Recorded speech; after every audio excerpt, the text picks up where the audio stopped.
Welcome to our look at the Expanse. Despite having covered these in book form, we'll be largely looking at this independently of that, save for moments when I meet the strict criteria of I feel like it. So our setting, as the message says, is the 23rd century when the solar system has been colonized. Earth is controlled by the UN along with the Moon, Mars is independent, and both depend on the resources of the asteroid belt and beyond.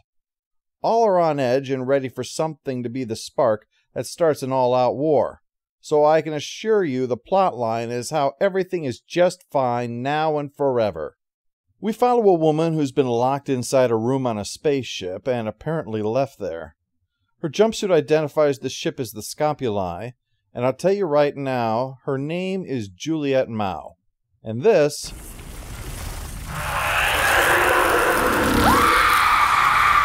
is not what I look for in a good reactor. I have a firm no zombies policy for my engine room. So let's leave that nightmare behind and head to Ceres, where talk is underway for the unfairness of the inner planets taking the wealth of Ceres, you know. Oh, boo-hoo, my kids don't have enough oxygen, wah, wah. Listening to this is Detective Miller and his partner. There was station security. The rabble-rouser looks down on Miller as a traitor to his people, or possibly jealousy of his 9-inch penis. At least that's what an HBO documentary told me. They deal with a girl who had to kill her John in self-defense, where we get a taste of Belter patois, or as I believe linguists call it, high gibberish. In a cantina or something, Miller helps his partner learn how to spot Belters by the various physical tells of them, like being able to dunk a basketball while flat-footed, or in Miller's case, the spurs on the back of his neck. Miller also shows he doesn't particularly concern himself with the rhetoric of the militants and the OPA, the Outer Planets Alliance, although the name should give away the fact that it's made up of different factions, hence an alliance.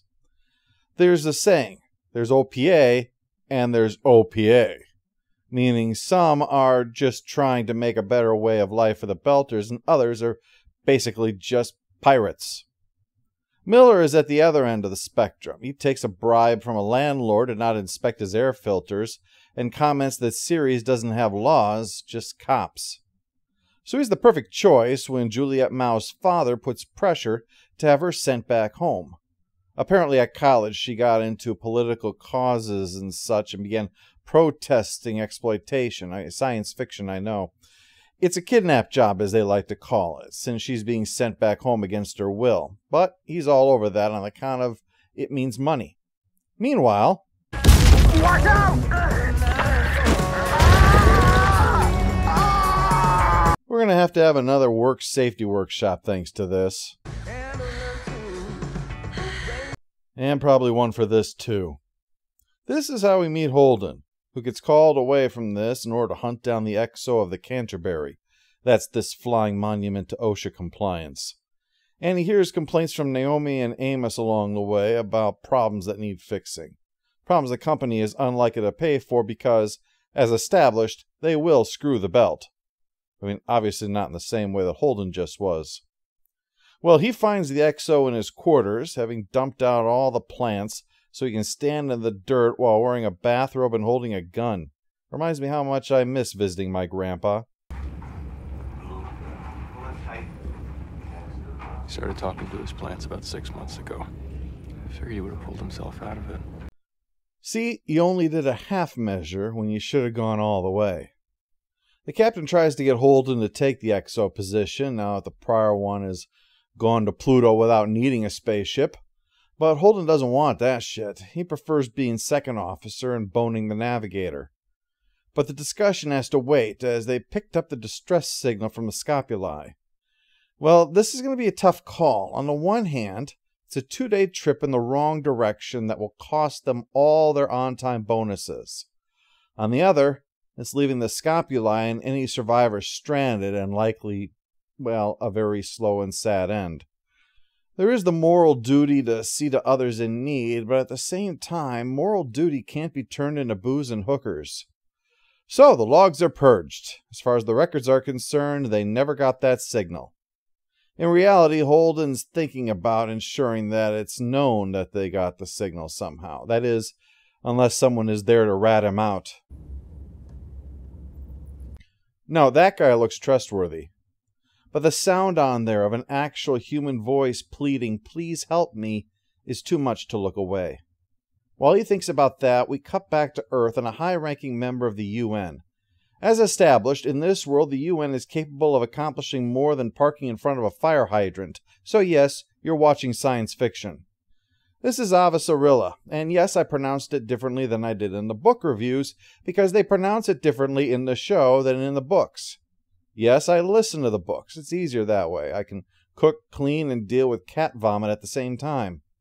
Anyway, we're following her because she's the good guy in the UN. You wish to hurt Earth. The Earth that is now crushing your weak belter lungs and your fragile belter bones. After her, they start to get a lot more unreasonable. The reason he's wet is that his body is so adapted to space, he can only be on Earth in a tank of water in order to offset the gravity. Well, he can only be on Earth in a tank if you don't want him to, well, wish he was dead.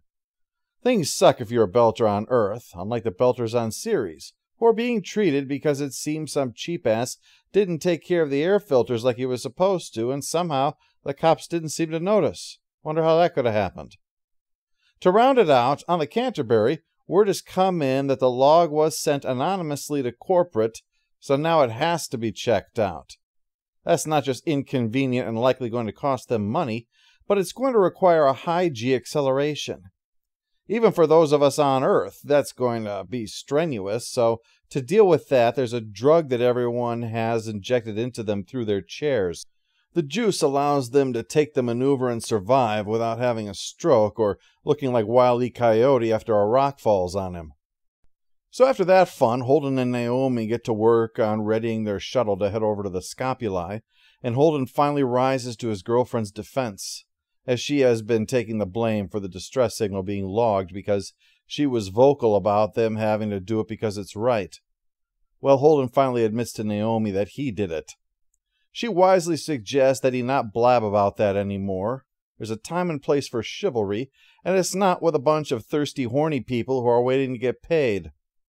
Speaking of chivalry, that's where the title comes in, Dulcinea. It's a reference to the beloved of Don Quixote, a character who is identified with Holden.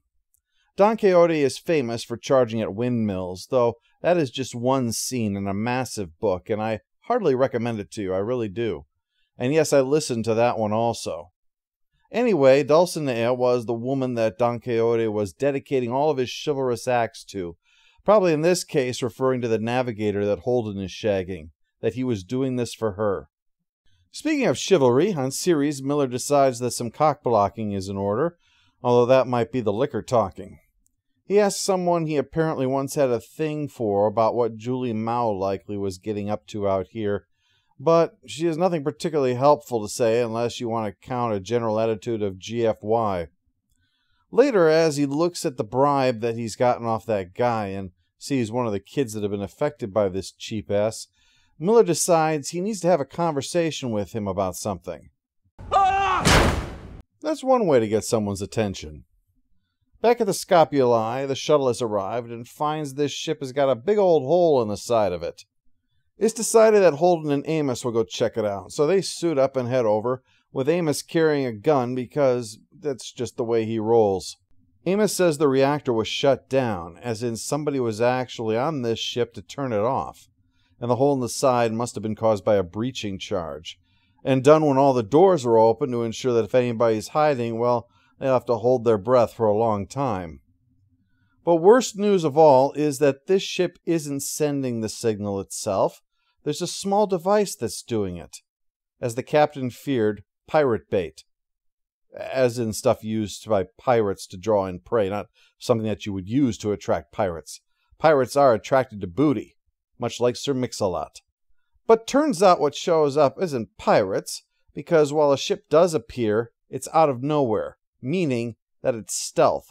And pirates don't have stealth technology for the same reason Somali pirates don't have laser weapons and nuclear reactors.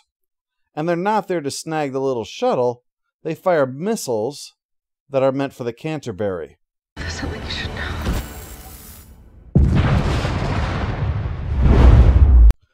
Well, that's going to make for a long trip home. What's it mean? Let's find out in episode 2 of The Expanse.